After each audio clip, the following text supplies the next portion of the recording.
ഇതൊക്കെ നിങ്ങൾ പറയുന്ന എടുത്തു വളർത്തിയ മോൻ കണ്ട സാധനങ്ങളാണത്, മനസ്സിലായോ?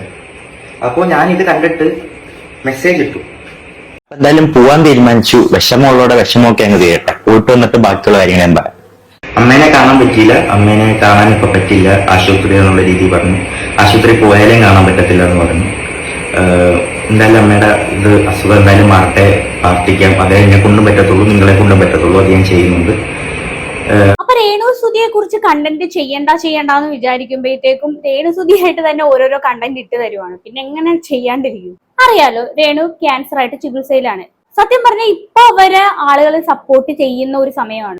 പണ്ട് രേണുവിനെ വിമർശിച്ച് ഞാൻ അടക്കം ചെയ്ത റിയാക്ഷൻ ബ്ലോഗേഴ്സ് എല്ലാം രേണുവിന്റെ അസുഖത്തെ മാനിച്ചുകൊണ്ട് അവരെ സപ്പോർട്ട് ചെയ്തുകൊണ്ടാണ് വീഡിയോകൾ ഇടുന്നത്, ഞാൻ അടക്കം. അങ്ങനെ എല്ലാം കൊണ്ട് പഴയ നെഗറ്റീവ് ഇമേജ് എല്ലാം മാറ്റിയെടുത്ത് എല്ലാം ഒന്ന് ശരിയായി വരുന്നതിന്റെ ഇടയ്ക്കാണ് രേണു തന്നെ ഒരു വെടി പൊട്ടിച്ചത്. അപ്പോ രേണുസുതി കീമോയുടെ അനുഭവങ്ങളൊക്കെ പങ്കുവെച്ചിട്ട് ഒരു വീഡിയോ ചെയ്തിട്ടുണ്ടായിരുന്നു. ആ വീഡിയോയില് കിച്ചുവിനെ കുറിച്ച് കുറച്ച് കാര്യങ്ങൾ രേണു പറയുന്നുണ്ട്. അതാണിപ്പോ വിവാദമായി മാറിയിരിക്കുന്നത്. കിച്ചു രേണുവും തമ്മിലുള്ള പ്രശ്നങ്ങളൊക്കെ എല്ലാവർക്കും അറിയാവുന്നതല്ലേ. കിച്ചു എന്നെ തിരിഞ്ഞു നോക്കിയില്ല എന്നുള്ള രീതിയിൽ രേണു പറഞ്ഞിട്ടുണ്ടായിരുന്നു. അത് ഭയങ്കര വിവാദമായി മാറിയിട്ടുണ്ടായിരുന്നു.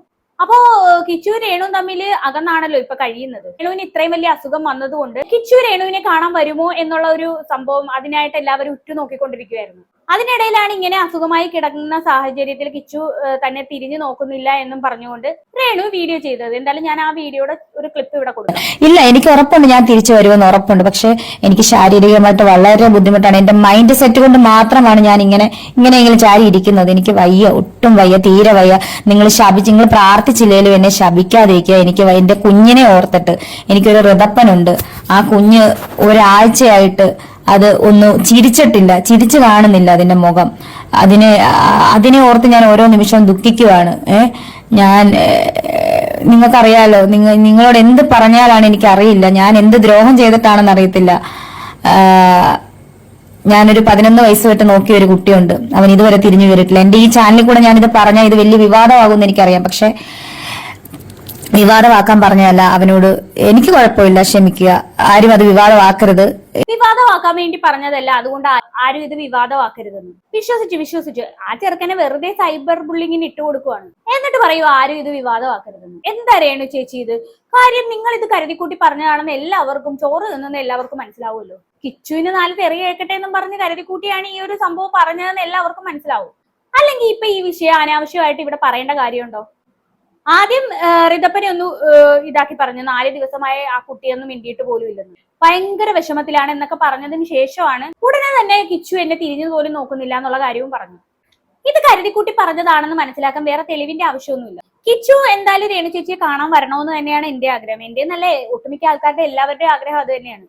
പക്ഷെ വരണമോ വേണ്ടയോ എന്നുള്ളത് കിച്ചുവിന്റെ മാത്രം കാര്യമാണ്, അവന്റെ മാത്രം തീരുമാനമാണ്. അവന് താല്പര്യം ഉണ്ടെങ്കിൽ വരാം, ഇല്ലെങ്കിൽ വേണ്ട. എന്തായാലും ഇങ്ങനെ ഒരു അവസ്ഥയിൽ പുള്ളിക്കാരൻ വന്ന് കാണുന്നത് തന്നെയാണ് നല്ലതെന്നാണ് എന്റെ ഒരു അഭിപ്രായം. പക്ഷെ അവൻ വന്നില്ലെന്നൊക്കെ പറഞ്ഞ് ഇങ്ങനെ വീഡിയോയിലൂടെ പറയുന്നത് വളരെ മോശമായി പോയി. അത് ഞാൻ നേരത്തെയും വീഡിയോയിൽ പറഞ്ഞിട്ടുള്ള ഒരു കാര്യമാണ്. ഇങ്ങനെ ഒരു അവസ്ഥയിൽ കിടക്കുമ്പോൾ അതിന്റെ ആവശ്യം ഉണ്ടായിരുന്നില്ല. കിച്ചു വന്നില്ലെന്ന് നിങ്ങൾ പറഞ്ഞു കഴിഞ്ഞാൽ, അതും ഈ ഒരു സാഹചര്യത്തിൽ കിടക്കുന്ന നിങ്ങൾ കിച്ചു എന്നെ കാണാൻ വന്നില്ലെന്ന് പറഞ്ഞാൽ ആൾക്കാർ ഓട്ടോമാറ്റിക്കായിട്ട് അവനോടൊരു ഇഷ്ടക്കുറവ് വരും. അതിനുവേണ്ടി തന്നെയാണ് രേണു ഇത് പറഞ്ഞെന്നുള്ളതിന് എല്ലാവർക്കും മനസ്സിലാക്കാവുന്നതേ ഉള്ളൂ. എന്തായാലും ഈ വീഡിയോയുടെ അടിയിൽ രേണു ചേച്ചിക്ക് പറ്റിയ ഒരു കമന്റ് ഞാൻ കണ്ടിരുന്നു, അത് ഞാനത് വായിച്ചു തരാം. എന്തിനാണ് കിച്ചുവിനെ കുറ്റം പറയുന്നത്? നിങ്ങൾ ചെയ്തു കൂട്ടിയതൊന്നും എല്ലാവരും മറന്നു എന്ന് കരുതരുത്. ഈ ഒരു അസുഖം ശത്രുവിന് പോലും വരരുതേ എന്ന് പ്രാർത്ഥിക്കുന്നവരാണ് നമ്മൾ എല്ലാവരും. അതുകൊണ്ടാണ് നിങ്ങൾക്ക് ഇത്രയും സപ്പോർട്ട് കിട്ടുന്നത്. വെറുതെ വീണ്ടും പഴയത് തുടങ്ങാൻ നിൽക്കല്ലേ. അത് തന്നെയാണ് എനിക്കും പറയാനുള്ളത്. ഒന്ന് രേണു ചേച്ചി ആലോചിക്കണം. കാര്യം പഴയതെല്ലാം മറന്ന് രേണുവിനെ സപ്പോർട്ട് ചെയ്ത് വന്നിരിക്കുന്ന ഒരു സമയമാണ് ഇപ്പൊ എല്ലാവരും. പിന്നെ അതിന്റെ ഇടയ്ക്ക് ഇത് എന്തിനാണെന്ന് എനിക്ക് മനസ്സിലാവുന്നില്ല. എന്തായാലും രേണു ചേച്ചിക്ക് അറിയാം കിച്ചുവിന് ഇതുകൊണ്ട് നല്ല രീതിയിൽ സൈബർ അറ്റാക്ക് കിട്ടുമോ എന്നുള്ള കാര്യം. കിച്ചു വരാത്തത് വിഷമമാണെങ്കിൽ എന്തായാലും ഒന്ന് ഫോൺ വിളിച്ചിട്ട് പറഞ്ഞൂടെ, നീ എന്നെ ഒന്ന് കാണാൻ പോവാ എന്നുള്ള രീതിയിൽ പറയാലോ. എല്ലാ പ്രശ്നങ്ങളും അവസാനിപ്പിക്കാൻ പറ്റിയ ഒരു സമയമായിരുന്നു ഇത്. പക്ഷെ എന്ത് ചെയ്യാനാണ്, പട്ടിയുടെ വാല് കുഴലിലിട്ടാലും നേരെ ആവത്തില്ലെന്ന് പറഞ്ഞു കേട്ടിട്ടില്ലേ. വിവാദമാക്കരുത്. എനിക്ക് എന്റെ ഋതപ്പൻ എന്നെ അന്വേഷിക്കുന്നുണ്ട്. എനിക്ക് ഈ ചാനലിൽ കൂടെ നിങ്ങൾ പറഞ്ഞത് നിങ്ങൾ തെറ്റിദ്ധരിച്ചില്ല. ഒരുപാട് പേര് എന്നോട് ചോദിച്ചു വന്നോ എന്ന് കിച്ചു. ഇല്ല, വന്നിട്ടില്ല. എന്തോ ഫേക്ക് ന്യൂസ് ആയിരുന്നു. എന്തുവാകട്ടെ, കിടക്കുമ്പത്തേനൊന്ന് വന്ന് കാണാൻ ആർക്കാണേലും, എത്രയോ പേര് എന്നെ സ്നേഹിക്കുന്നു, എത്രയോ പേര് എവിടെ നിന്നൊക്കെ വന്ന്. പിന്നെ എനിക്ക് ഈ ഇൻഫെക്ഷൻ പറ്റാത്തതുകൊണ്ട് മാസ്ക് ഒക്കെ വെച്ചിട്ടാണ് എൻ്റെ റൂമിൽ വാതുക്കെ നിൽക്കുന്നതൊക്കെ. എനിക്ക് ഒത്തിരി കൈത്താങ്ങൽ, എനിക്ക് ഈ അവസരത്തിൽ ഒത്തിരി കൈത്താങ്ങൽ എൻ്റെ വീട്ടിൽ, എൻ്റെ ചേച്ചി, എൻ്റെ ചേട്ടൻ, എൻ്റെ അമ്മ, എൻ്റെ പപ്പ. ഞാനൊന്ന് കരയുമ്പോൾ ഓടി വരും അവര്. അതുപോലെ എൻ്റെ മാനേജർ കരീഷ്മ, മാനേജർ എന്ന് ഞാൻ പറയുന്നില്ല. അതുപോലെ എൻ്റെ സഹോദരൻ, ഇപ്പൊ ഈ ക്യാമറ എടുക്കുന്ന എൻ്റെ ഒരു സഹോദരനാണ്. അവനൊരു പ്രതിഫലം പോലും ചോദിക്കാതെ. പക്ഷെ എനിക്ക് ഇവരോടൊക്കെ എങ്ങനെയാണ് നന്ദി പറയേണ്ടതെന്ന് എനിക്ക് പിന്നെ അപ്പുറത്തെ തിരുമേനിയുടെ കൂടെയുള്ള കുട്ടി, അതുപോലെ ഒരുപാട് പേരെന്നെ സ്നേഹിക്കുന്നവരുണ്ട്. അതിന്റെ ഇടയ്ക്ക് വാശി കയറി അങ്ങോട്ടും ഇങ്ങോട്ടും വിവാദങ്ങൾ ഉണ്ടാക്കുന്നവരുമുണ്ട്. എനിക്കൊന്നും പറയാനില്ല. ആർക്കും ക്യാൻസർ രോഗം വരരുതെന്ന് മാത്രമേ ഞാൻ പ്രാർത്ഥിക്കുന്നുള്ളൂ. അപ്പൊ എല്ലാവരും ചാനലൊന്ന് സബ്സ്ക്രൈബ് ചെയ്യുക. ഞാൻ ഇനിയും അടുത്ത കീമോയുടെ വിശേഷമായിട്ട് കാണാം. അപ്പം അതുവരെ ബൈ. Like, share, subscribe. ഒരുപാട് ആൾക്കാരുടെ പേരൊക്കെ എടുത്ത് നന്ദിയൊക്കെ പറയുന്നുണ്ട്, കാണാൻ ചെന്നതിനും സഹായിച്ചതിനും ഒക്കെ. അതിന്റെ ഇടയ്ക്ക് കിച്ചുവിന്റെ കാര്യം ഇങ്ങനെ എടുത്തു പറയുവാണ്, വന്നില്ല എന്നുള്ളത്. എന്തായാലും ഈ സഹായിച്ചവരൊക്കെ നാളെ കുറ്റം പറഞ്ഞുകൊണ്ട് വരാതിരുന്നാൽ മതി. എന്തായാലും രേണുവിന്റെ ഈ ഒരു വീഡിയോക്ക് ശേഷം ആണെന്ന് തോന്നുന്നു കിച്ചു ഒരു വീഡിയോ അപ്ലോഡ് ചെയ്തിട്ടുണ്ടായിരുന്നു ഇൻസ്റ്റാഗ്രാമിൽ. അത് ഞാൻ ജസ്റ്റ് ഒന്ന് പ്ലേ ചെയ്യാം. എന്തായാലും പോവാൻ തീരുമാനിച്ചു. വിഷമമുള്ളവരുടെ വിഷമമൊക്കെ അങ്ങ് തീരട്ടെ. പോയിട്ട് വന്നിട്ട് ബാക്കിയുള്ള കാര്യങ്ങൾ എന്താ. എന്തൊരു വർത്തമാനമാണ് കിച്ചു ഇത്. കാര്യം എന്താന്ന് വെച്ചാൽ ഇത്ര നേരം നമ്മൾ കിച്ചുവിനെ സപ്പോർട്ട് ചെയ്തല്ലേ സംസാരിച്ചത്. കുറച്ചുകൂടെ മര്യാദക്ക് കാര്യങ്ങൾ സംസാരിക്കായിരുന്നില്ലേ നിനക്ക്? ഇതെന്തോ ആരൊക്കെയോ ബോധിപ്പിക്കാൻ ചെയ്തതുപോലെ ഉണ്ട്. വിഷമമുള്ളവരുടെ വിഷമമൊക്കെ ഒന്ന് മാറട്ടെ എന്ന്. അങ്ങനെ കഷ്ടപ്പെട്ട ആൾക്കാരെ ബോധിപ്പിക്കാൻ വേണ്ടി രേണുവിനെ പോയി കാണേണ്ട ആവശ്യമൊന്നുമില്ല. നിനക്ക് ആത്മാർത്ഥമായിട്ട് കാണാൻ ആഗ്രഹം ഉണ്ടെങ്കിൽ മാത്രം പോയാൽ മതി. എന്റെ ആഗ്രഹവും രേണുവിനെ ഇവൻ പോയി കാണണമെന്ന് തന്നെയാണ്. കാര്യം അവർക്കും ആഗ്രഹം കാണുമല്ലോ പോയി ഒന്ന് കിച്ചുവിനെ ഒന്ന് കാണണമെന്നുള്ള രീതിയിൽ. അതിപ്പോ എന്തൊക്കെ പ്രശ്നമായാലും ഇങ്ങനെ ഒരു അവസ്ഥയിൽ, രേണുവിന്റെ ഇങ്ങനെ ഒരു അവസ്ഥയിൽ കിച്ചു വന്ന് കാണുന്നതിന് യാതൊരു കുഴപ്പമില്ല. ഈ ഒരു വീഡിയോ ചെയ്യുന്നതിലും നല്ലത് കാണാൻ പോവാതിരിക്കുന്നതായിരുന്നു. ഇങ്ങനെ ഒരു വീഡിയോ ഒരിക്കലും ചെയ്യാൻ പാടില്ലായിരുന്നു കിച്ചു. നിനക്ക് നല്ല രീതിയിൽ കാര്യങ്ങൾ അവതരിപ്പിക്കായിരുന്നു. പോകാൻ താല്പര്യമില്ലെന്നുണ്ടെങ്കിൽ പോകാതിരുന്നാൽ മതിയായിരുന്നു. അല്ലാണ്ട് ആർക്കും വിഷമം വേണ്ട, ഞാൻ പോയിക്കോളാന്നൊക്കെ പറയുമ്പോൾ എന്തായാലും ഇത് കേൾക്കുന്നവർക്ക് ഭയങ്കര അരോചകമായി തോന്നും. ഈ വീഡിയോ വന്നതിന് ശേഷം കുറെ കമന്റും കാര്യങ്ങളും ഒക്കെ നെഗറ്റീവായിട്ട് വന്നതിന് ശേഷമാണെന്ന് തോന്നുന്നു കിച്ചു വേറൊരു വീഡിയോ ആയിട്ട് പിന്നെ വന്നിട്ടുണ്ടായിരുന്നു. എനിക്കെതിരെ ഒരു വീഡിയോ എന്തായാലും പോവാൻ തീരുമാനിച്ചു. വിഷമമുള്ളവരുടെ വിഷമം അങ്ങനെ വിഷമമുള്ള കാര്യമാണ്. നമ്മളെ സങ്കടപ്പുണ്ട്, വിഷമമുണ്ട്. അപ്പം അങ്ങനെ കിച്ചു അങ്ങനെ പോവാൻ തീരുമാനിച്ചിട്ടുണ്ട്. നാട്ടുകാർ പറഞ്ഞ് കമന്റ് വഴിയിൽ പറഞ്ഞു അങ്ങനെ കിച്ചു അങ്ങനെ ഒടുവിൽ പോവാൻ തീരുമാനിച്ചു. വിഷമമുള്ള ആളുകൾ വിഷമം മാറട്ടെ. എന്റെ കിച്ചു നേരിട്ട് കാര്യം വെച്ചിട്ടെ, എനിക്ക് തോന്നിയിട്ടുണ്ടെങ്കിൽ എനിക്ക് പോവാം. ഓക്കെ, അല്ലാണ്ട് ഹാറ്റേഴ്സിലും പറഞ്ഞ് ഉള്ള കമന്റ് വഴിയിൽ പറഞ്ഞിട്ട് കേട്ടിട്ട് പോകേണ്ട ആവശ്യമില്ല. എനിക്ക് മനസ്സിലൊരു ഇത്തിരി സ്നേഹം ഉണ്ടെങ്കിൽ എനിക്ക് കാണാൻ പോവാം. ഓക്കെ, അല്ലാണ്ട് ബാക്കിയുള്ളാക്ക് പോയിട്ട് കാണാൻ പോയിട്ട് അതിനൊരു അർത്ഥമില്ല. കിച്ചു മനസ്സിലായോ? ഒരർത്ഥം ഇല്ല. എന്റെ സ്വന്തം അമ്മയില്ലെങ്കിൽ എന്നെ എടുത്ത് നോക്കിയൊരു അമ്മയെന്നത്.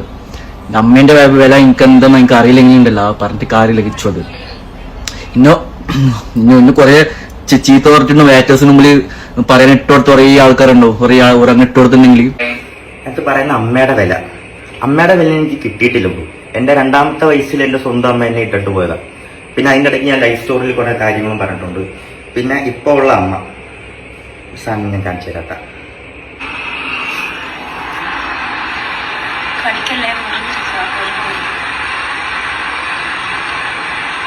ഇതൊക്കെ നിങ്ങൾ പറയുന്ന എടുത്തു വളർത്തിയ മോൻ കണ്ട സാധനങ്ങളാണിത്. മനസ്സിലായത്? അപ്പോൾ ഞാൻ ഇത് കണ്ടിട്ട് മെസ്സേജ് ഇട്ടു. ഇത് കണ്ടു കഴിഞ്ഞാൽ ഋതപ്പന്റെ അവസ്ഥ എന്തായിരിക്കും? ഋതപ്പന്റെ കൂടെ പഠിക്കുന്നവരാണെങ്കിലും ഇപ്പം മിക്ക പിള്ളേരാണെങ്കിലും പോലും സോഷ്യൽ മീഡിയ യൂസ് ചെയ്യുന്ന ആൾക്കാരാണ് കൂടുതൽ. അപ്പം അതുവരെ കാണുന്നതായിരിക്കും. അപ്പൊ അവനെങ്ങനെ ഫേസ് ചെയ്യും എന്നുള്ള കാര്യം ഞാൻ അമ്മയെടുത്ത് പറഞ്ഞപ്പോൾ അമ്മ എനിക്ക് തന്ന റിപ്ലൈ, ഞാൻ ചെയ്തതിൽ എനിക്ക് മോശമായിട്ടൊന്നും തോന്നില്ല. എനിക്ക് അതിൽ നിന്ന് 2 ലക്ഷം രൂപ 3 ലക്ഷം രൂപ കിട്ടുന്നുണ്ട്. ഞാനൊന്നും തിരിച്ച് റിപ്ലൈ എടുക്കാൻ പോയില്ല. ഞാൻ അവിടെ വെച്ചിട്ട് ക്ലോസ് ചെയ്തു ആ ചാപ്റ്റർ. മനസ്സിലായി? അപ്പം ബ്രോ പറഞ്ഞ പോലെ എനിക്കൊരു അമ്മയുടെ വില എന്താണെന്ന് മനസ്സിലായിട്ടില്ല. പക്ഷെ സ്നേഹത്തിന്റെ വില എനിക്കറിയാം. എനിക്കത് പറയണമെന്ന് തോന്നി. വീഡിയോ കണ്ടപ്പോൾ എനിക്കതൊന്നും തോന്നിയേട്ടാ. പിന്നെ ഞാൻ കോട്ടയത്ത് പോയി ഞാൻ ഋതപ്പനെ കണ്ടു. ഋതപ്പനെ വേണ്ടിയിട്ടുള്ള കാര്യങ്ങൾ എന്നെ കൊണ്ട് ചെയ്യാൻ പറ്റുന്ന രീതിയിൽ അവനെ ഹാപ്പി ആക്കി ഞാൻ തിരിച്ചു വന്നു. അമ്മേനെ കാണാൻ പറ്റിയില്ല. അമ്മേനെ കാണാൻ ഇപ്പൊ പറ്റില്ല, ആശുപത്രി എന്നുള്ള രീതി പറഞ്ഞു. ആശുപത്രി പോയാലും കാണാൻ പറ്റത്തില്ല എന്ന് പറഞ്ഞു. എന്തായാലും അമ്മയുടെ അസുഖം എന്തായാലും മാറട്ടെ, പ്രാർത്ഥിക്കാം. അതേ എന്നെ കൊണ്ടും പറ്റത്തുള്ളൂ, നിങ്ങളെ കൊണ്ടും പറ്റത്തുള്ളൂ. അത് ഞാൻ ചെയ്യുന്നുണ്ട്. എന്തായാലും മാറട്ടെ. അപ്പൊ എന്തായാലും കിച്ചു രേണുവിനെ കാണാൻ പോയി. പക്ഷെ അവര് കാണിച്ചില്ല രേണുവിനെ. ഹോസ്പിറ്റലിലാണെങ്കിലും വീട്ടിലാണെങ്കിലും കാണിക്കണമെന്നുണ്ടായിരുന്നെ കാണിക്കായിരുന്നു. ഒരുപാട് പേര് രേണുവിനെ വന്ന് കണ്ടു, സംസാരിച്ചു എന്നൊക്കെ രേണു തന്നെ പറഞ്ഞ കാര്യമല്ലേ. രേണുവിനും രേണുവിന്റെ വീട്ടുകാർക്കും ഒന്നും കിച്ചു കാണുന്നത് താല്പര്യം ഇല്ലാത്തത് കൊണ്ടായിരിക്കും കിച്ചുവിനെ കാണിക്കാഞ്ഞത്. എന്തായാലും ആ ചാപ്റ്റർ അവിടെ തീർന്നു. ശരിക്കും ഇതൊക്കെ കാണുമ്പോഴത്തേക്ക് കിച്ചുവിന്റെ ഭാഗത്ത് കുറെ ശരികളുണ്ട്. രേണുവിന്റെ ഇൻസ്റ്റാഗ്രാം സബ്സ്ക്രിപ്ഷൻ വീഡിയോ ഉണ്ടല്ലോ, ആ ലീക്കായ ഒരു വീഡിയോ, വളർത്തു മകൻ എന്ന നിലയ്ക്കാണെങ്കിൽ പോലും അതൊന്നും ആർക്കും അക്സെപ്റ്റ് ചെയ്യാൻ പറ്റത്തില്ല.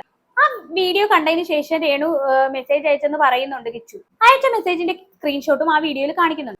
എന്തായാലും അത് വായിച്ച് നോക്കാത്തവരുണ്ടെങ്കിൽ ഞാൻ ജസ്റ്റ് ആ ഒരു ഇത് വായിച്ചു തരാം. അപ്പൊ അതിനകത്ത് പറയുന്നത് എന്താന്ന് വെച്ചാൽ, ഞാനൊരു വീഡിയോ കണ്ടു, പക്ഷെ ആ വീഡിയോ കണ്ടതിന് ശേഷം എനിക്ക് ഉറങ്ങാൻ പറ്റുന്നില്ല. ബിഗ് ബോസ് പോലുള്ള വലിയ TV ഷോയിൽ ഇറങ്ങിയ ഒരാൾ ഇങ്ങനെയൊക്കെയാണോ കാണിക്കുന്നത്? ജീവിക്കണമെങ്കിൽ ആ ഒരു രീതിയിൽ കുറെ പ്രൊമോഷനും കാര്യങ്ങളും ഒക്കെ ആയിട്ട് ജീവിച്ചുകൂടെ? ഇങ്ങനെയൊക്കെ കാണിക്കാതെ ഋതപ്പനെ ഓർത്തെങ്കിലും നിർത്തൂ. ദൈവം ഉള്ളതല്ലേ, ഇങ്ങനെയൊക്കെ കാണിക്കാതിരിക്കുക. അല്ലാതെ ഏതൊക്കെ നല്ല രീതിയിൽ ജീവിക്കാം. അത്രക്കും വിഷമം വന്നിട്ടാ പറയുന്നത്. ഇതുവരെ ഞാൻ എന്തെങ്കിലും പറഞ്ഞിട്ടുണ്ടോ? ഋതപ്പനും ഇതൊക്കെ എഫക്ട് ചെയ്യൂലേ? അവനും ഫോണൊക്കെ ഉപയോഗിക്കുന്നതല്ലേ? അവന്റെ ഫ്രണ്ട്സ് ഒക്കെ എങ്ങനെ എടുക്കും അറിയാലോ. അതൊക്കെ ഒന്ന് മനസ്സിലാക്കുന്ന അയച്ച മെസ്സേജ്. അതിന് രേണു കൊടുത്ത മറുപടി എന്താണ്?